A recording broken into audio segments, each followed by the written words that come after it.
तव कथमृतं तप्तजीवनं कुविभीडितं कल्मषापहं শ্রবণমঙ্গলং শ্রীমদাততং ভুবি গিনন্তি যে ভুরিদা জানা। জয় ঠাকুর। আমরা কথামৃতের একে একে অষ্টম পরিচ্ছেদ পর্যন্ত পড়ে ফেলেছি।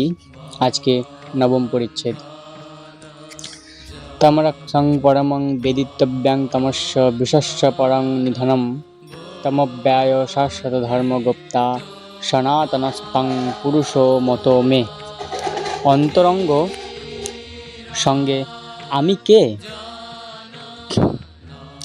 5টা বাজিয়াছে। ভক্ত কয়টি যে যার বাড়িতে চলিয়া গেলেন। কেবল মাস্টার ও নরেন্দ্র রহিলেন। নরেন্দ্র গাড়ু লইয়া হাঁসপুকুরের ওই ঝাউতলার দিকে মুখ ধুইতে গেলেন। মাস্টার ঠাকুর বাড়ির এদিক ওদিক পায়চারি করিতেছেন। কিয়ৎক্ষণ পরে কুঠির কাছ দিয়া হাঁসপুকুরের দিকে আসিতে লাগিলেন। দেখিলেন পুকুরের দক্ষিণ দিকের সিঁড়ির চাতালের ওপর শ্রীরামকৃষ্ণ দাঁড়াইয়া। নরেন্দ্র গাড়ু হাতে করিয়া মুখ ধুইয়া দাঁড়িয়ে আছেন। ঠাকুর বলিতেছেন, দেখ আর একটু বেশি বেশি আসবি, সবে নতুন আসছিস কি না? প্রথম আলাপের পর নতুন সকলেই ঘন ঘন আসে, যেমন নূতন পতি। নরেন্দ্র ও মাস্টারের হাস্য।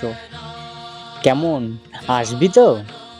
নরেন্দ্র ব্রাহ্ম সমাজের ছেলে, হাসিতে হাসিতে বলিলেন, হ্যাঁ, চেষ্টা করব। সকলে কুঠির পথ দিয়া ঠাকুরের ঘরে আসিতেছেন।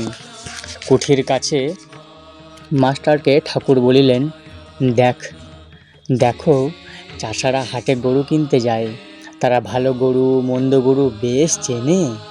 লাজের নিচে হাত দিয়ে দেখে। কোনো গরু লেজে হাত দিলে শুয়ে পড়ে, সে গরু কেনে না। যে গরু লেজে হাত দিলে টিড়িং বিড়িং করে লাফিয়ে ওঠে, সে গরুকেই পছন্দ করে। নরেন্দ্র সেই গরুর জাত, ভেতরে খুব তেজ। এই বলিয়া ঠাকুর হাসিতেছেন। আবার কেউ কেউ লোক আছে যেন চিড়ের ফলার আট নাই, জোর নাই, ভ্যাট ভ্যাট করছে। সন্ধ্যা হইল, ঠাকুর ঈশ্বর চিন্তা করিতেছেন। মাস্টারকে বলিলেন, তুমি নরেন্দ্রের সঙ্গে আলাপ করগে? আমায় বলবে কিরকম ছেলে। আরতি হইয়া গেল।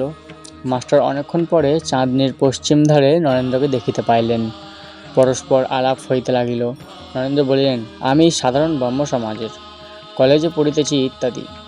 রাত হইয়াছে, মাস্টার এইবার বিদায় গ্রহণ করবেন, কিন্তু যাইতে আর পারিতেছেন না। তাই নরেন্দ্রের নিকট হইতে আসিয়া ঠাকুর শ্রীরামকৃষ্ণকে খুঁজিতে লাগিলেন। তাহার গান শুনিয়া হৃদয় মন মুগ্ধ হইয়াছে। বড় সাধু যে, আবার তার শ্রীমুখে গান শুনতে পান। খুঁজিতে খুঁজিতে দেখিলেন মা কালীর মন্দিরের সম্মুখে নাট মন্দিরের মধ্যে একাকী ঠাকুর পদাচারণ করিতেছেন। মার মন্দিরে মার দুই পার্শ্বে আলো জ্বলিতেছিল। বৃহৎ নাট মন্দিরে একটি আলো জ্বলিতেছে, ক্ষীণ আলোক। আলো ও অন্ধকার মিশ্রিত হইলে যেরূপ হয়, সেরূপ নাট মন্দিরে দেখাইতেছিল। মাস্টার ঠাকুরের গান শুনিয়া আত্মহারা হইয়াছেন, যেন মন্ত্রমুগ্ধ সর্প।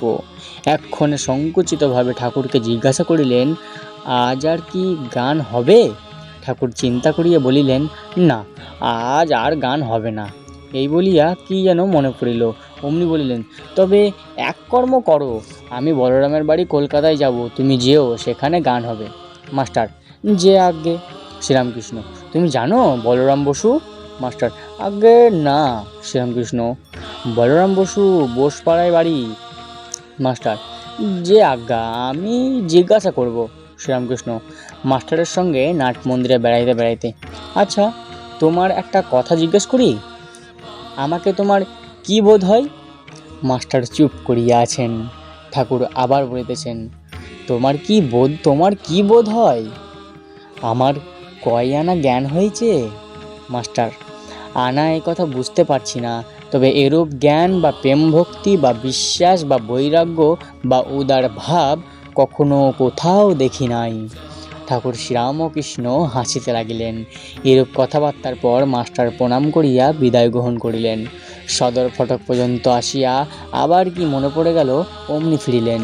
আবার নাট মন্দিরে ঠাকুর শ্রীরামকৃষ্ণের কাছে আসিয়া উপস্থিত। ঠাকুর সেই ক্ষীণালোক মধ্যে একাকী পদাচরণ করিতেছেন, একাকী নিঃসঙ্গ। পশুরাজ যেন অরণ্য মধ্য আপন মনে একাকী বিচরণ করিতেছেন।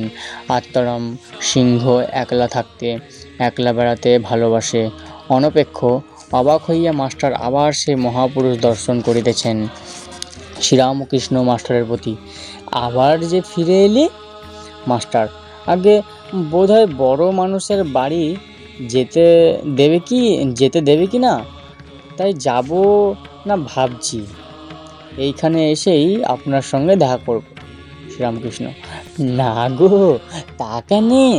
তুমি আমার নাম করবে, বলবে তার কাছে যাব, তাহলেই কেউ আমার কাছে নিয়ে আসবে। মাস্টার, যে আজ্ঞে বলিয়া আবার প্রণাম করিয়া বিদায় লইলেন। ওম নিরঞ্জনং নিত্যমনন্তরূপং ভক্তানুকম্পাধীরবিগ্রহং বৈ ঈশাবতারং পরমেশমিদং তং রামকৃষ্ণং শিরসা নমামः। জয় ঠাকুর।